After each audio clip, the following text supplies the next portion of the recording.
जिसमें आज हमारा प्रकरण रहेगा अलंकार। देखिए, छंद और अलंकारों के बारे में काफ़ी अपन ने क्लासों में भी चर्चाएं की हैं। छंद जिस प्रकार से पैर होते हैं काव्य के, ठीक उसी प्रकार से अलंकार भी काव्य की शोभा को बढ़ाते हैं। तो आइए शुरू करते हैं अलंकार प्रकरण। जो हमारे क्वेश्चन पेपर 2019 में आए हुए अलंकार हैं उनके बारे में आज हम चर्चा करेंगे।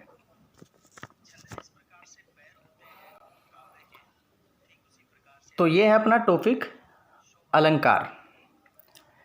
देखिए, अलंकार में सबसे पहले अपन बात करते हैं कि अलंकार की परिभाषा क्या है। अलम करोति इति काव्यम इति अलंकार है, अर्थात जो काव्य की शोभा को बढ़ाते हैं वो क्या कहलाते हैं?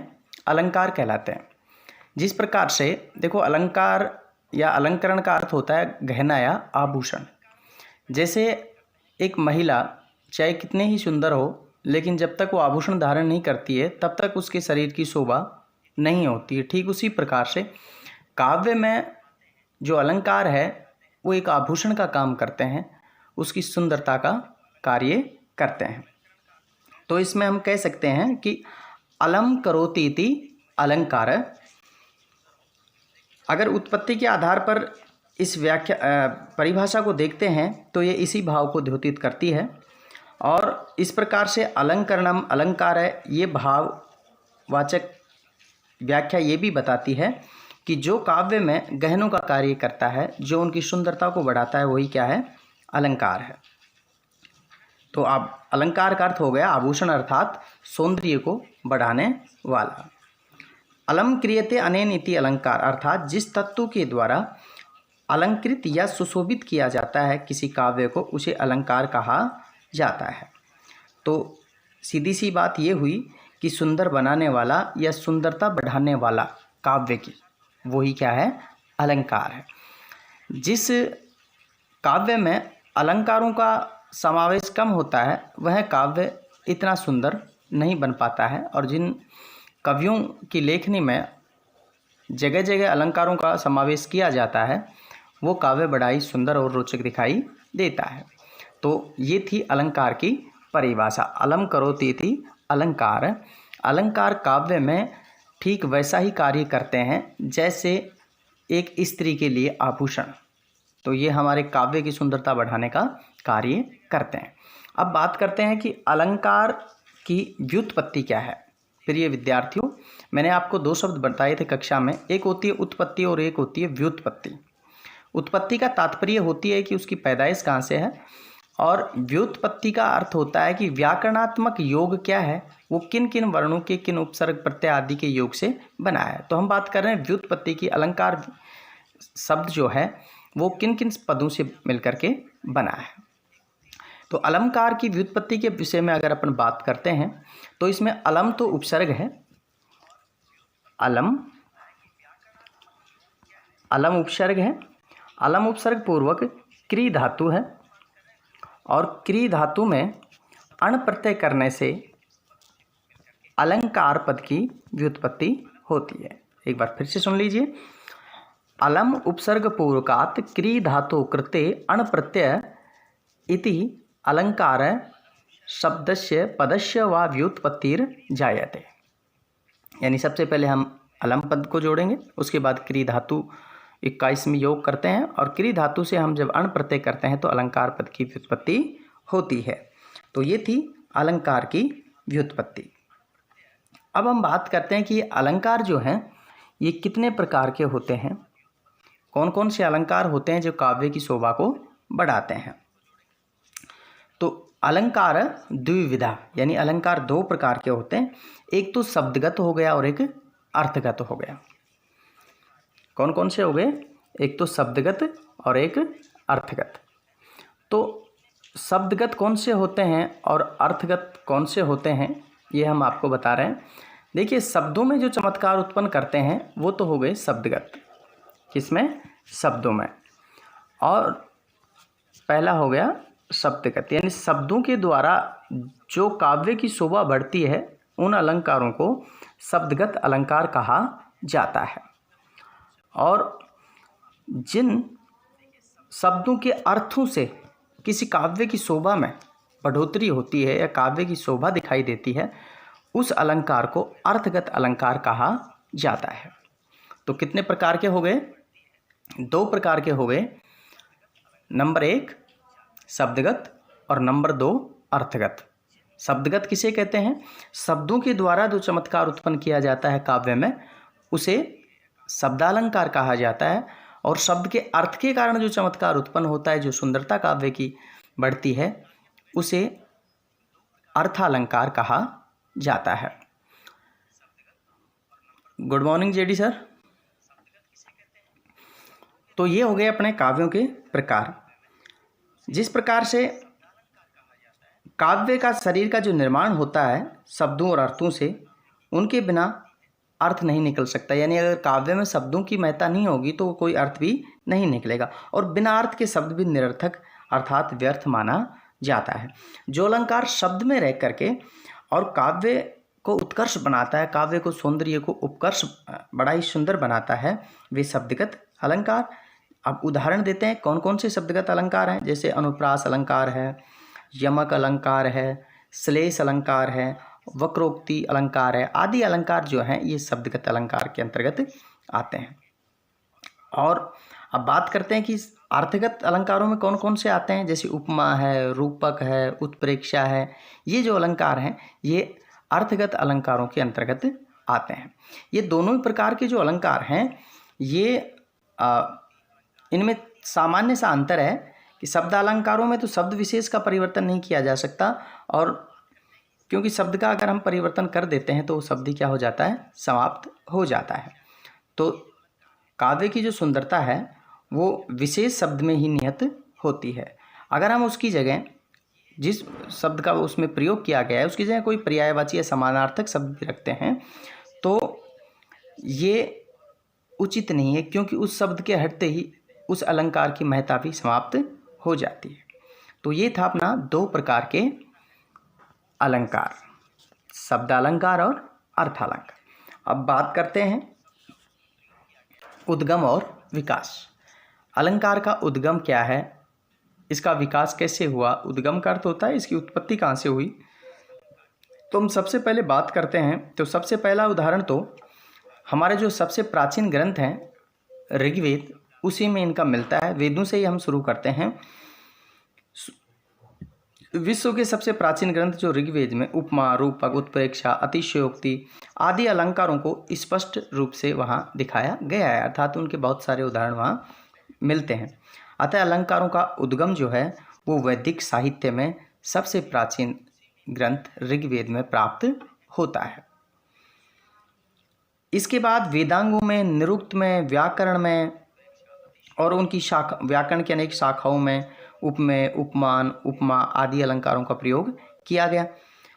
और ये जो अलंकार हैं ये बड़े ही प्रसिद्ध अलंकार हैं जो हमारे प्राचीन साहित्य, संस्कृत साहित्य में अर्थात वैदिक साहित्य में प्रयोग हुए हैं।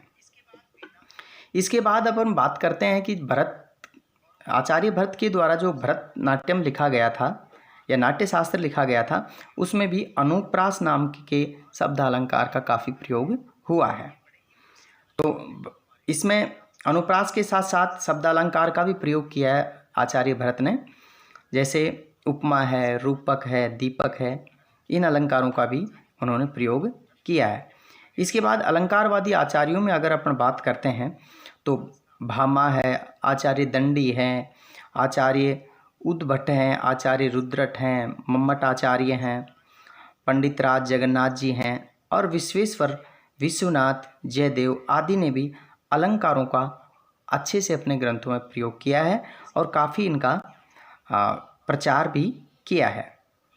संख्या की दृष्टि से अपन देखें तो 100 से अधिक आचार्यों ने इन पे अलग अलग अपने विचार व्यक्त किए हैं, अलंकारों पे अलग अलग अपने ग्रंथों में उल्लेख किया है। तो ये था अपना अलंकार के विषय में, अलंकार की परिभाषा, अलंकार की व्युत्पत्ति, अलंकारों के प्रकार और उद्गम और विकास। तो सार रूप में हम कह सकते हैं कि अलंकार किसे कहा जाता है। सबसे पहले एक बार चर्चा करते हैं परिभाषा की।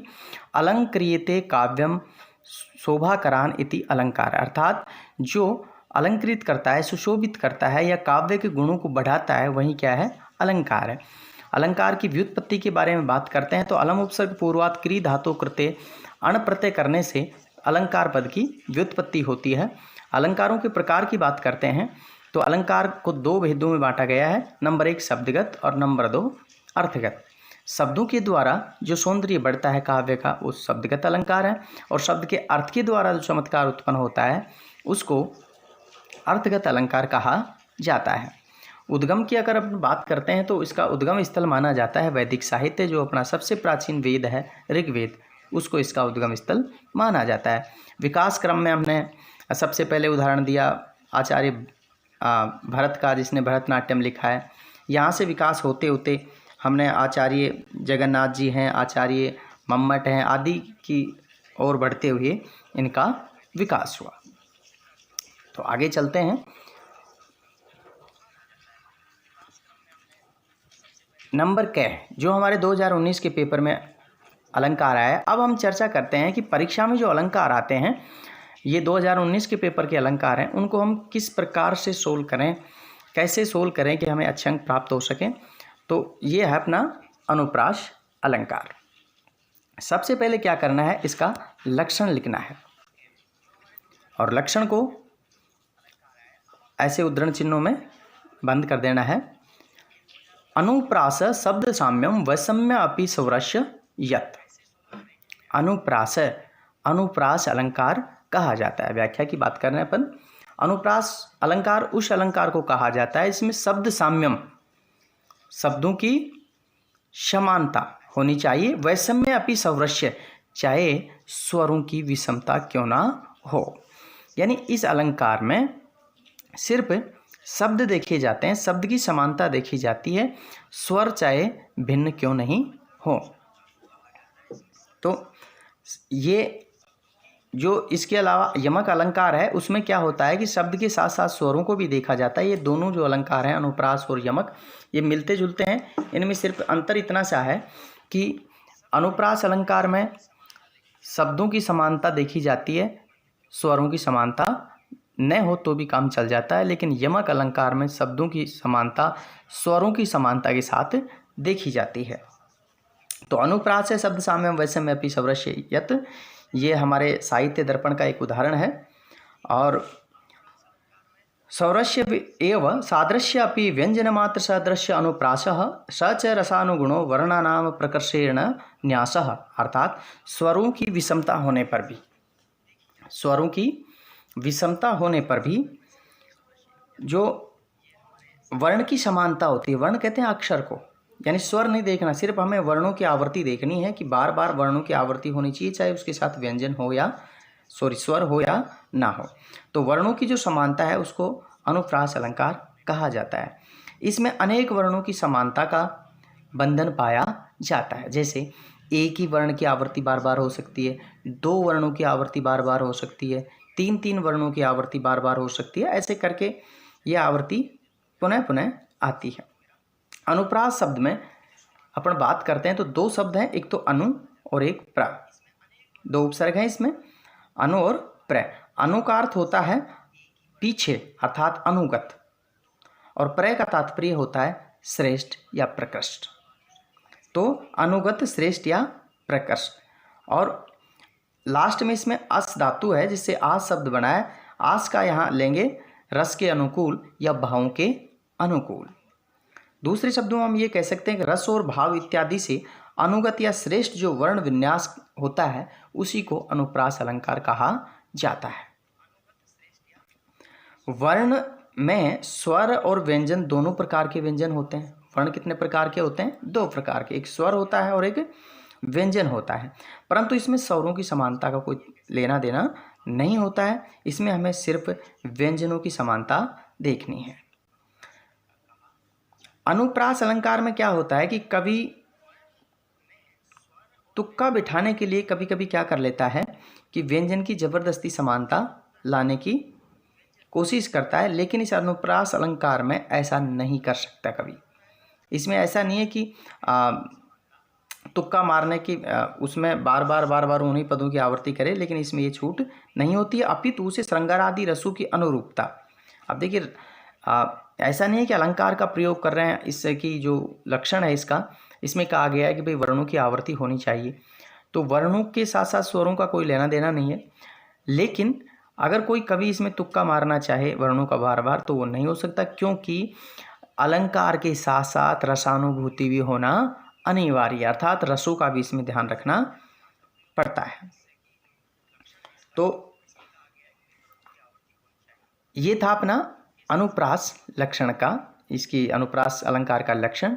अनुप्रास है शब्द साम्यम वैषम्यपि स्वरस्य यत्, और ये हमने आपको अभी बताई आज इसकी व्याख्या। अब आगे बात करते हैं कि अनुप्रास जो अलंकार है उसका उदाहरण क्या है, उदाहरण की चर्चा करते हैं। परीक्षा में लक्षण लिखने के बाद हम चर्चा करेंगे उदाहरण की। लता कुंज गुंज मदवतली पुंज चपलयन मरुन मंद मंद दलित अमरविंद तरल लयन। अब आप यहाँ देख रहे हो कुछ पदों को मैंने, या कुछ वर्णों को मैंने यहाँ हाईलाइट कर रखा है रेडिंग से, जैसे कुंज, गुंज, पुंज। इनमें अपन ने देखा कि ये जो अनुस्वार है ये बार बार आवर्त हो रहा है, जो ऊपर अनुस्वार लगा हुआ है ये बार बार इसकी आवृत्ति हो रही है। ऐसे ही गुंज में भी हो रहा है। और दो वर्णों की बात करें तो एक तो इसमें ये नकार और एक इसमें जय, इनकी देखो बार बार आवृत्ति हो रही है। कुंज में भी आधा नय और जय आ रहा है, गुंज में भी आधा नय और जय आ रहा है, और इधर पुंज में भी आधा नय और जय आ रहा है। नीचे की लाइन में देखते हैं अपन, मरुन मंद मंद, देखो मंद पद की अनुवृत्ति हो रही है, मंद पद की अनुवृत्ति हो रही है। ऐसे नहीं देखे तो इसमें भी अगर अनुस्वार और अगर दय पद की अपन वो देखते हैं तो आधा नय और दय, देखो मंद में भी नय और दय है, इस मंद में भी नय और दय, और इधर ये इधर हाईलाइट कर रखा है, इसमें भी आधा नय और दय आ रहा है। इसी प्रकार से अपन इन दो पदों में देखते हैं, इधर देखो लय न, लय न। तो हमने यहाँ देखा कि हम अगर स्वरों की भी बात करते तो यहाँ सब में एक समान स्वर आते, लेकिन अनुप्रास अलंकार में स्वरों की विषमता होने पर भी कार्य चल जाता है। ओनली इसमें वर्णों की बार बार आवृत्ति होती है। तो मैं इसका अर्थ बता रहा हूँ आपको। लता के कुंज को गुंजित करता हुआ, मदमस्त भंवरों का या चपल भंवरों का बना हुआ अंगू से आलिंगन करता हुआ, कामदेव जो प्रबल बनाता हुआ विकसित कमलों को चंचल बनाता है, रजो वृंद को ग्रहण करते हुए मंद मंद चलने वाला पवन पुष्परज को प्रत्येक दिशा में बिखेर रहा है। मरुन मंद मंद दलित दलित मरविंदम तरलयन, यानी धीरे धीरे हवा बहता हुआ जो पुष्प के जो रजगण हैं, जो गंध है, उसको चारों तरफ बखेर रहा है। ये वसंत ऋतु का वर्णन किया गया है। तो ये था अपना अनुप्रास अलंकार का लक्षण के बाद उदाहरण। तो परीक्षा में सबसे पहले लक्षण लिखेंगे, लक्षण की थोड़ी सी व्याख्या करेंगे अर्थ सहित, उसके बाद लिखेंगे हम उदाहरण। बस इतना ही अलंकारों में करके आना, इससे आगे इसको बढ़ाना नहीं है। अगला अलंकार देखते हैं। अभी इसके भेद बाकी हैं, अलंकार के भेदों की भी बात करते हैं अपन। अनुप्रास के 5 भेद किए गए हैं। नंबर 1 छेकानुप्रास, नंबर 2 वृत्त्यानुप्रास, नंबर 3 श्रुत्यानुप्रास, नंबर 4 अंत्यानुप्रास और नंबर 5 लाटानुप्रास। इनके नाम से ही है, बार बार वर्णों की ही आवर्ती होगी, लेकिन छेकानुप्रास, छेकानुप्रास का तात्पर्य क्या है?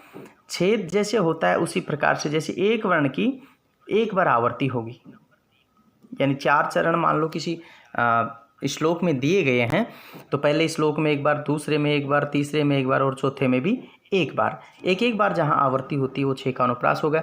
वृत्त्यानुप्रास, वृत्त्यानुप्रास का अर्थ होता है जैसे पीछे अभी अपन ने उदाहरण दिया था, बार बार मंद मंद कुंज कुंजार, एक ही लाइन में 2-2 3-3 बार आवर्ती आ रही थी, वो हो गया अपना वृत्त्यानुप्रास। श्रुत्यानुप्रास में क्या है कि वर्णों की आवर्ती इस प्रकार से आती है कि कानों को सुनने में बड़ा ही मनोरम लगता है, बड़ा ही सुंदर लगता है, उसको कहते हैं श्रुत्या अनुप्रास। अंत्य अनुप्रास, अंत्य अनुप्रास का तात्पर्य ये होता है, जैसे कई बार आप भी कविताएं लिखते हैं और उसमें आप लास्ट में समान अक्षर लाके छोड़ते हैं, जिसको हम कवियों का तुक्का कहते हैं। तो लास्ट में, अंत्य का अर्थ होता है लास्ट में, लास्ट के वर्ण की सेम आवृत्ति बार बार, जैसे मान लो अपन किसी श्लोक का लास्ट अक्षर मैं ला रहे हैं तो दूसरे चरण का भी मैं ही आएगा, तीसरे चरण में भी मैं ही आएगा और चौथे चरण में भी वो मैं ही आएगा। तो अंत्य अनुप्रास का मतलब अंत में वर्णों की बार बार आवृत्ति। तो ये था अपना अनुप्रास के भेद।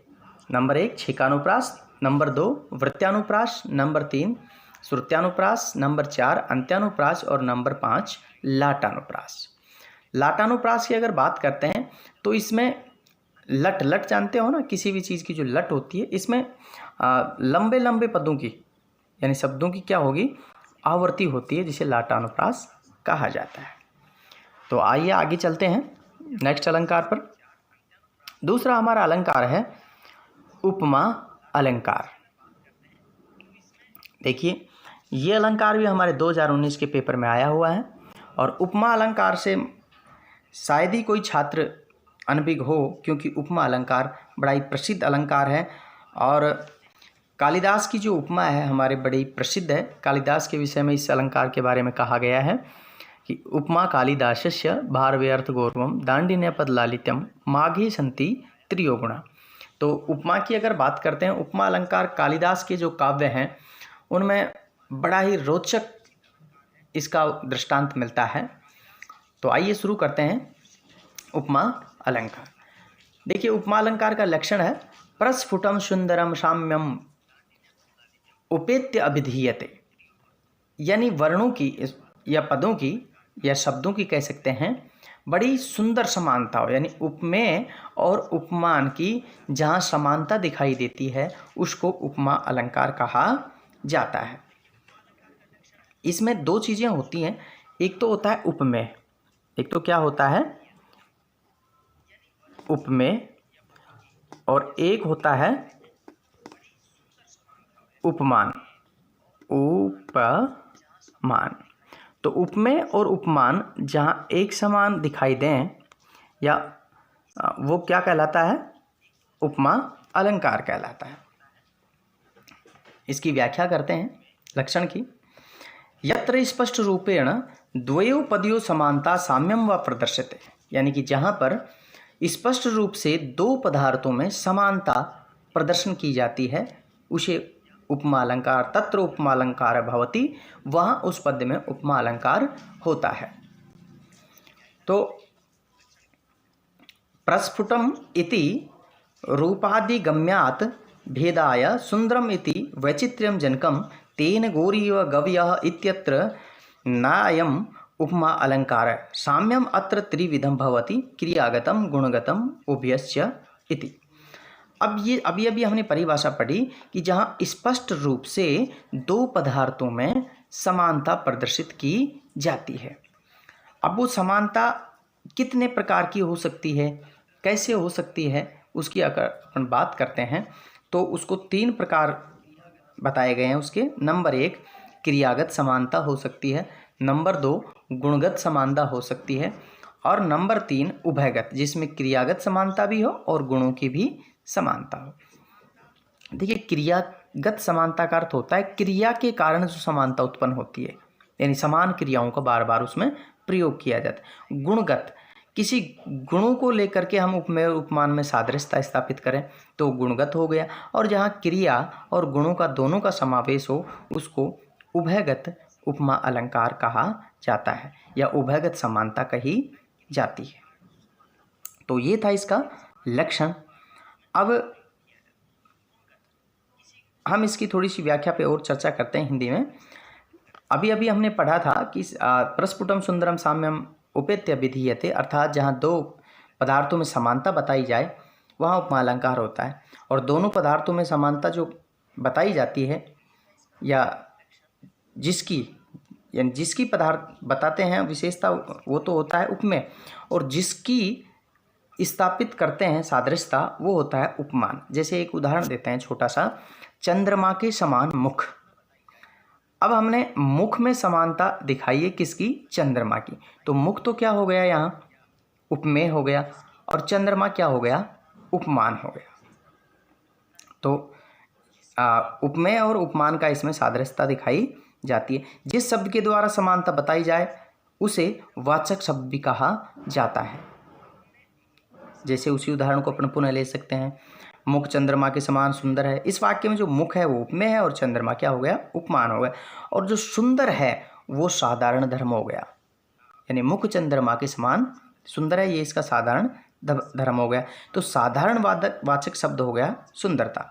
जहाँ चारु तत्व विद्यमान हो वहाँ पूर्ण उपमा अलंकार कहा जाता है। अगर जहाँ पर कई बार क्या होता है, कभी कभी उपमेय दिखाई नहीं देता है, कभी कभी उपमान नहीं होता है, कभी कभी साधारण धर्म नहीं होता है, तो अगर ये सारी चीज़ें जिसमें विद्यमान हो उसको पूर्ण उपमा अलंकार कहा जाता है। और इन चारों में से अगर एक आध कम हो तो उसको लुप्त उपमा अलंकार कहा जाता है। तो चार चीज कौन कौन सी हो गई? नंबर 1 उपमेय, नंबर 2 उपमान, नंबर 3 साधारण धर्म और नंबर 4 वाचक शब्द। इन चारों में अगर किसी पद्य में चारों का समावेश है तो उसे हम क्या कहते हैं? पूर्णोपमा। और अगर किसी में एक आध की कमी होती है उसको लुप्त उपमा अलंकार कहा जाता है। अब चर्चा करते हैं इसके उदाहरण की। क्षणात् प्रबोधम आयाति लंघ्यते तमसा पुनः निर्वाश्यतः प्रदीपस्य शिखेव जरतो मति। क्षणात् क्षण भर में प्रबोधम आयाति जागृत हो जाता है, लंघ्यते तमसा पुनः और फिर से क्या हो जाता है? अंधेरा छा जाता है।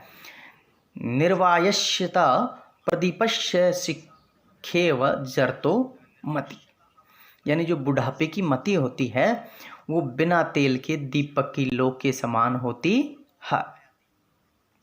अब देखिए यहाँ उपमा किस किस पद में दी गई है? प्रदीपस्य शिखे एव जरतो मति, यानी दीपक की, बिना तेल के दीपक की लो के समान किसको समान बताया गया है? जरतो मति, बुढ़ापे की बुद्धि को बताया गया है। तो दीपक की शिखा की उपमा किसको दी गई है? जरतो मति को दी गई है। तो प्रदीपस्य शिखेयो, दीपक की जो लो है वो तो हो गई उपमान, तो क्या हो गई? उपमान। और जरतो मति हो गया उपमेय। फिर से एक बार इसका अर्थ देख लीजिए। क्षणात् प्रबोधम आयाति लंघ्यते तमसा पुनः। देखिए कोई दीपक लेते हैं और अगर दीपक में तेल नहीं है, हम उसमें बत्ती सीधी डालते हैं और जलाते हैं तो एक बार तो उजाला करेगी और फिर वापस से बुझ जाती है। ठीक उसी प्रकार से जो वृद्ध व्यक्ति हो जाता है, जो अंतिम आश्रम में पहुंच जाता है, उसकी बुद्धि भी इसी दीपक के समान काम करती है। थोड़ा सा जगती है फिर सुषुप्त अवस्था में आ जाती है, थोड़ा सा जगती है फिर सुषुप्त अवस्था में आ जाती है। तात्पर्य ये है कि वो जो बुढ़ापे की बुद्धि है वो काम नहीं करती है। जैसे कहावत भी है कि 60 साल के बाद कहा जाता है उस कहावत को कि बुद्धि सटिया गई है, अर्थात 60 के बाद ये बुढ़ापे का लक्षण है। और बुढ़ापे में जो बुद्धि होती है वो बिना तेल की दीपक की लो के समान बताई गई है। तो प्रदीपस्य शिखे एव, ये तो हो गया उपमान, और उपमेय हो गया जरतो मति। ये था इसका उदाहरण। ये हमारे अभिज्ञान शाकुंतलम से लिया गया है। तो ये हो गया अपना उपमा अलंकार। अब अपन बात करते हैं तीसरे नंबर के अलंकार की, रूपक अलंकार। देखिए रूपक अलंकार भी उपमा अलंकार से मिलता जुलता ही है। इसमें भी उपमेय और उपमान का समावेश होता है। तो आइए शुरू करते हैं इसके लक्षण को। सबसे पहले लक्षण लिखना है परीक्षा में। तदरूपकम अभेदो य उपमानो उपमेय, अर्थात जहाँ उपमान और उपमेय में अभेद की प्रतीति हो। अभेद किसे कहते हैं? जैसे एक हिंदी में आपने वो पढ़ा होगा, नारी है कि सारी है कि सारी ही की नारी। जैसे द्रौपदी का जब चीरहरण किया गया था दुशासन के द्वारा, तो दुशासन साड़ी को खींच खींच के परेशान हो गया कि ये पूरी नारी ही साड़ी की बनी हुई है या साड़ी ही नारी है। तो जहाँ उपमेय और उपमान का क्या हो, अभेद प्रतीति हो, जहाँ भेद नहीं होता हो, भेद करने में बड़ी कठिनाई आती हो, उसको रूपक अलंकार कहा जाता है। तो इसकी व्याख्या शुरू करते हैं। यत्र उपमेयस्य उपमानस्य च इति द्वयो अभेद प्रदर्श्यते यत्र भवति रूपक अलंकार। अर्थात जहाँ उपमेय और उपमान की अभेद की प्रतीति होती है उसको रूपक अलंकार कहा जाता है। जहाँ पर उपमान और उपमेय में अभेद की प्रतीति हो वहाँ रूपक अलंकार होता है। जैसे चंद्रमा आदि उपमानों की और मुख आदि उपमेयों की भिन्न रूपता प्रदर्शित होती है, यानी कहाँ चंद्रमा और कहाँ मुख, अलग अलग इनकी रूपता होती है। परंतु इस अलंकार में उपमेय पर इस प्रकार से उपमान का आरोप कर दिया जाता है कि दोनों में अभेद की प्रतीति हो जाती है, यानी अलग अलग होते हैं, उपमान भी अलग होता है, उपमेय भी अलग होता है, लेकिन कवि उसको इस प्रकार से पिरो देता है कि दोनों में भेद करना ही मुश्किल हो जाता है। ये हम क्लियर करते हैं उदाहरण के द्वारा। उदाहरण है, पर्याप्त पुष्प स्तबकस्य नाभ्य स्फुरत परवालो अध्रौष्ट मनोहराभ्य लता वधुभ्य तरवो अपि वपु विनम्र शाखा भुजबंदा बंदनानी।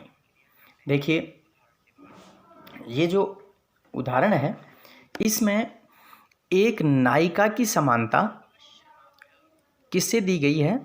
लताओं और वृक्षों से दी गई है। जैसे हम शुरू करते हैं इसकी व्याख्या। पर्याप्त पुष्प गुच्छ स्तबक नाभ्य, यानी पुष्पों के गुच्छों के समान स्तनों वाली। जिस प्रकार से एक नायिका होती है उसके ऊपरी भाग में या चेस्ट पर स्तन विराजमान होते हैं, ठीक उसी प्रकार से जो लता होती है, लता के ऊपरी भाग में पुष्पों के पुष्पगुच्छ होते हैं। तो यहाँ इस लाइन में अगर अपन बात करें पुष्पगुच्छ की और स्तनों में अभेद प्रतीति हो रही है, यानी लता के जो पुष्पगुच्छ हैं उसकी उपमा किसको दे दी गई है? नायिका के स्तनों की उपमा दे दी गई है। स्फुरत प्रवालो औष्ठम मनोहराभ्य, सुंदरता से युक्त, स्फुरत प्रवाल यानी चंचलता से युक्त, औष्टम यानी औष्ट और मनोहर यानी बड़े ही सुंदर।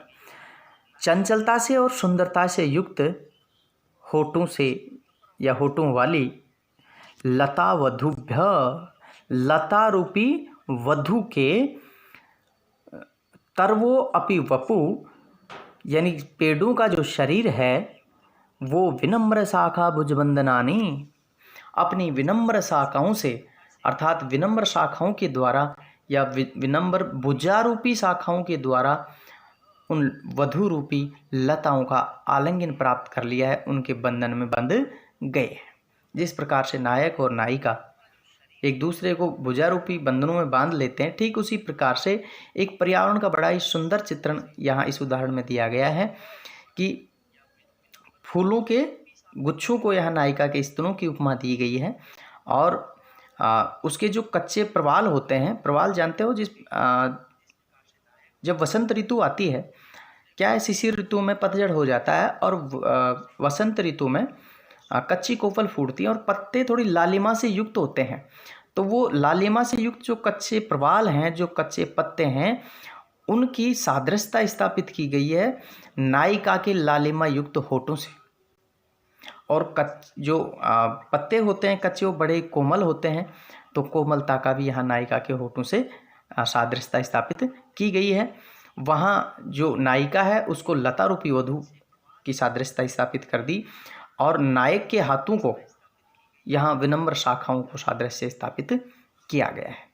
तो एक बार फिर मैं इसका हिंदी अर्थ आपको बता रहा हूँ कि फूलों के गुच्छों के समान स्तनों वाली या बड़े बड़े पुष्प गुच्छों के रूप में स्तनों वाली, चंचल और कोमल पल्लों के रूप में मनोहर होष्टों वाली लतारूपी वधुओं ने वृक्षों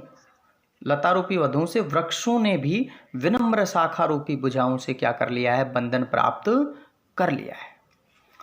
तो प्रिय विद्यार्थियों, ये था अपना अलंकार प्रकरण जो अपने पेपर 2019 में पूछा गया था।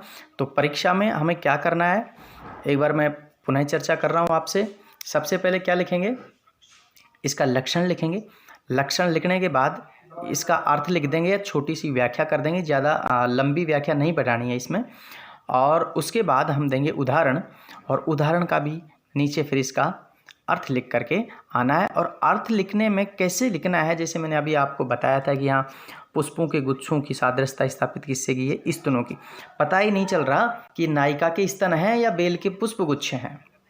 ऐसे ही कच्ची जो प्रवाल है बेल की, जो कच्चे कोमल कोमल रेड लालिमा से युक्त जो पत्ते हैं, उनको देख करके ऐसा मालूम अभेद प्रतीति हो रही है कि नायिका के होस्ट हैं या फिर ये लता के प्रवाल हैं। ऐसे ही जो लता होती है, बेल होती है, वो क्या होता है कि पेड़ के चारों तरफ ऐसे लिपटती हुई चलती है। तो ऐसा लग रहा है ये अभेद प्रतीति क्या हो रही है कि नायिका और नायक और नायिका के मिलन की यहाँ अभेद प्रतीति हुई है, और इधर भुजाओं को और इधर विनम्र शाखाओं को क्या किया गया है, सादृश्यता स्थापित की गई है, जिसमें अभेद की प्रतीति हो रही है। तो इस प्रकार से उदाहरण में इनको अलग अलग सादृश्यता स्थापित और अभेद प्रतीति करवाते हुए हम इसका अर्थ अपनी कॉपी में लिखेंगे। तो आज की वीडियो में हम इतना ही करेंगे। धन्यवाद।